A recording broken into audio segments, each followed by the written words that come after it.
तहरीक इंसाफ के मरकजी सेक्रेटरी इत्तलात फारूक हबीब एतजाज एहसन के हक में बोल पड़े। कहा एतजाज एहसन वर्कर्स के लिए रोल मॉडल हैं। वो अपनी पार्टी में खुलकर इख्तलाफ करते हैं। नून लीग और पीपल्स पार्टी में बादशाहत है, किसी की जुर्रत नहीं कि इख्तलाफ करे। एतजाज एहसन पर बात करने वाले राना फारूक सईद फैसलाबाद समुंदरी से 10 वोट नहीं ले सकते। एतजाज एहसन के लिए पार्टी में दरवाजे खुले हैं, वो जब चाहें शामिल हो सकते हैं।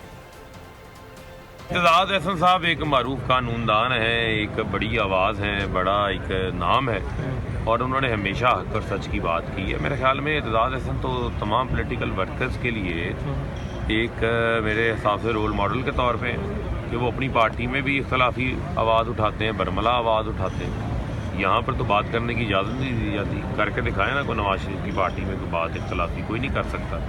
वहाँ पर तो गुलामी दर गुलामी है, ऐसे ही जरदारी की पार्टी में गुलामी दर गुलामी है।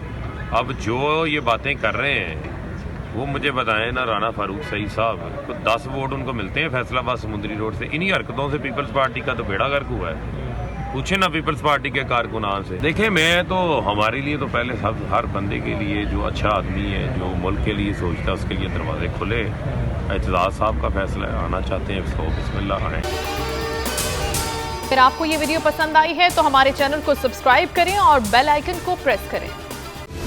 सबसे बड़ी कवरेज, सबसे बड़े पैनलिस्ट, हमने तो बड़ी PMLN के वार सहे, वो भी बिला वजह। सबसे ज्यादा रिपोर्टर्स। इलेक्शन कमीशन की जानिब से कोई इंतजाम इतने अच्छे तरीके से नहीं किए गए।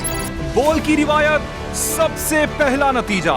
अहम खबर है बहावल नगर भी कप्तान का, PTI कामयाब, मुकम्मल गैर हतमी गैर सरकारी नतीजा सिर्फ बोल न्यूज पर।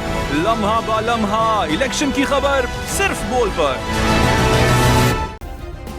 सब्सक्राइब करें और बेल दबाएं ताकि कोई खबर रह न जाए।